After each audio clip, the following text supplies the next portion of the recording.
നിങ്ങളുടെ favourite shows ഇനി ഒരിക്കലും മിസ്സാവില്ല. ഇപ്പോൾ C5 കാണും നിങ്ങളുടെ ഫേവറേറ്റ് ഷോ തികച്ചും സൗജന്യമായി.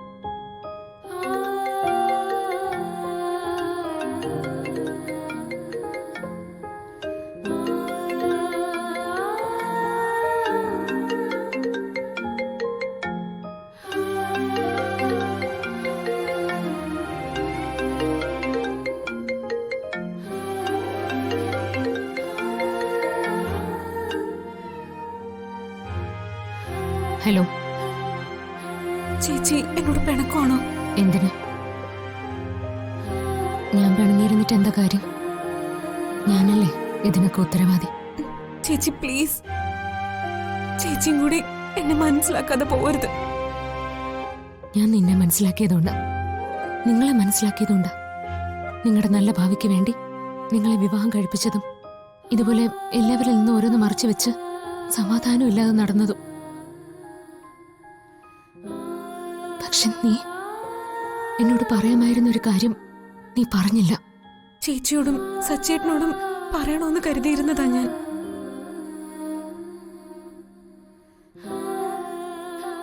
പിന്നെ സന്ദീപിനോട് പറഞ്ഞിട്ടാവാന്ന് കരുതി. പക്ഷെ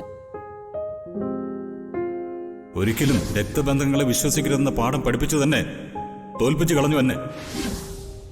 അവന്റെ കണ്ണിൽ നിന്ന് വരുന്ന കണ്ണീരിനെ നീ എന്തു പ്രായച്ചിത്തം ചെയ്യുമെന്ന് പറഞ്ഞാലും അതിന് പകരം വയ്ക്കാൻ പറ്റില്ല. അതിരെ ഒരമ്മ എന്ന നിലയിലെ ഞാൻ ഏറ്റവും കൂടുതൽ സന്തോഷിക്കുന്ന ദിവസമായിരുന്നു. ഇപ്പൊ അമ്മ കരഞ്ഞു പറഞ്ഞിട്ട് പോയ ഓരോരോ വാക്ക് മതി നീ ഒരിക്കലും രക്ഷപ്പെടാതിരിക്കാൻ.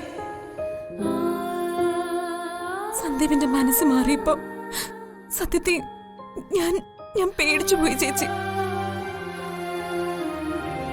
പിന്നെ വരാൻ പോകുന്ന പ്രശ്നങ്ങളെ ഓർത്ത് ഞാനൊന്നും പറയാത്തതാ. അതിന്റെ പേരില് ചേച്ചി എന്നോട് പിണങ്ങിയിരിക്കരുത്. ഇനി എന്താ നിന്റെ തീരുമാനം? കാര്യങ്ങളൊന്നും നമ്മുടെ കയ്യിലല്ല ഇപ്പോ. വലിയൊരു പ്രശ്നത്തിന് അവസാനമായിട്ട് ഒരു തീർപ്പുണ്ടാവും. എനിക്ക് സന്ദീപിന്റെ കൂടെ ജീവിക്കണം ചേച്ചി.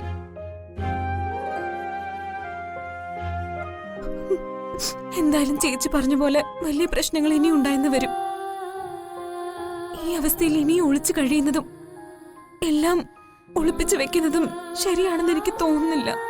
അതെ, സന്ദീപ് എല്ലാവരോടായിട്ട് എല്ലാം പറഞ്ഞതുകൊണ്ട് ഇനിയും കുഴപ്പങ്ങളൊന്നും ഉണ്ടാവില്ല. അതാ എന്റെ മനസ്സ് പറയുന്നത്.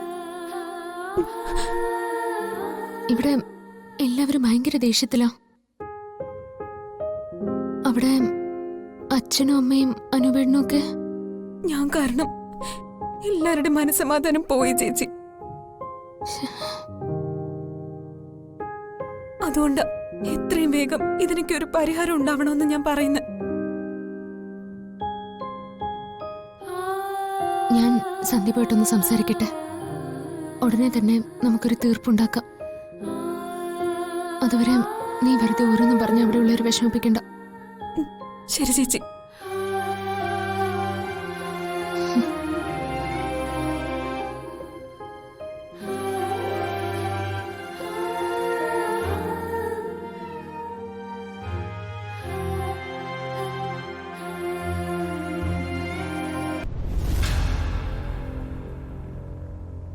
അച്ഛനോട് സംസാരിച്ച് എന്ത് തീരുമാനിക്കണമെന്ന് അറിയാനാ വരുന്നേന്നാ മീരടുത്ത് ഇപ്പൊ വിളിച്ചപ്പോ പറഞ്ഞ്.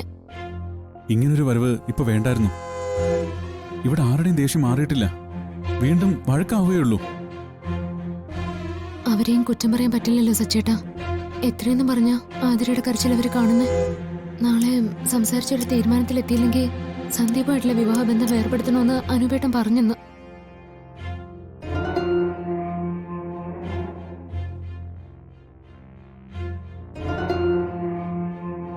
കുഞ്ഞിനെ ഉപേക്ഷിക്കണമെന്നാ പറഞ്ഞ്.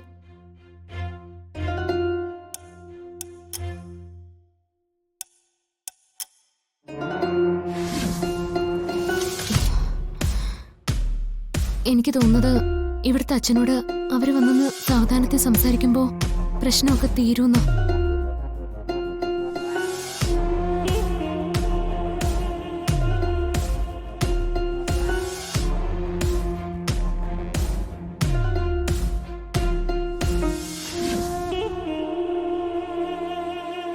താനെന്താ ആലോചിക്കുന്നേ? ഈ പ്രശ്നങ്ങൾക്കിടയില് നമ്മൾ ഓർക്കാതെ പോകുന്നൊരു കാര്യമുണ്ട്.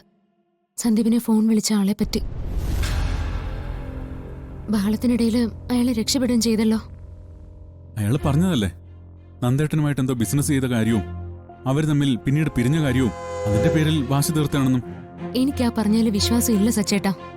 ഇത്രയും വർഷം കഴിഞ്ഞ് പകരം വീട്ടാൻ വരുന്ന ആള് എന്തിനാ സന്ദീപിന്റെ വിവാഹകാര്യം മാത്രം സംസാരിച്ചത്? അതൊക്കെ ഓരോരുത്തരുടെ രീതിയല്ലേ. ഇത് കഴിഞ്ഞെങ്കിൽ അയാൾ അടുത്തതുമായിട്ട് വന്നേനെ.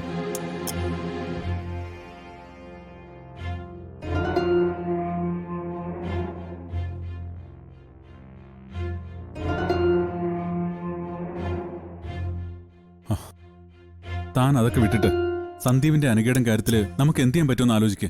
അതല്ലേ ഇപ്പൊ പ്രധാനം. നാളെ എന്തായാലും അച്ഛനും അനുവേണ്ടും വന്ന് സംസാരിക്കട്ടെ.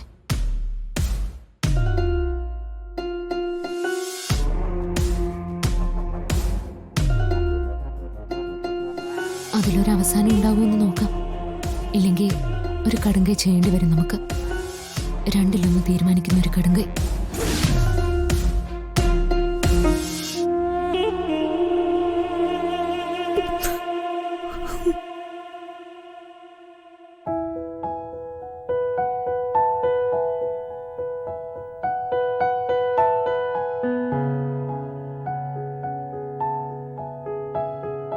എനിക്ക് ചിലതൊക്കെ പറയാനുണ്ട്.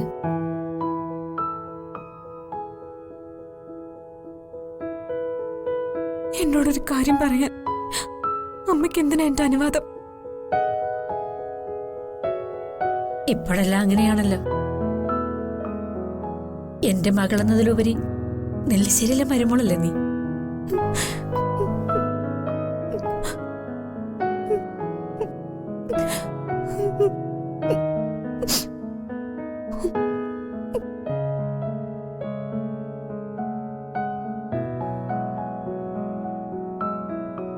നീ നിന്റെ ഇഷ്ടം ഞങ്ങളോട് പറഞ്ഞപ്പോ അത് നടക്കണമെന്ന് ഏറ്റവും കൂടുതൽ ആഗ്രഹിച്ചത് നിന്റെ അച്ഛനും ഏട്ടനുമാ.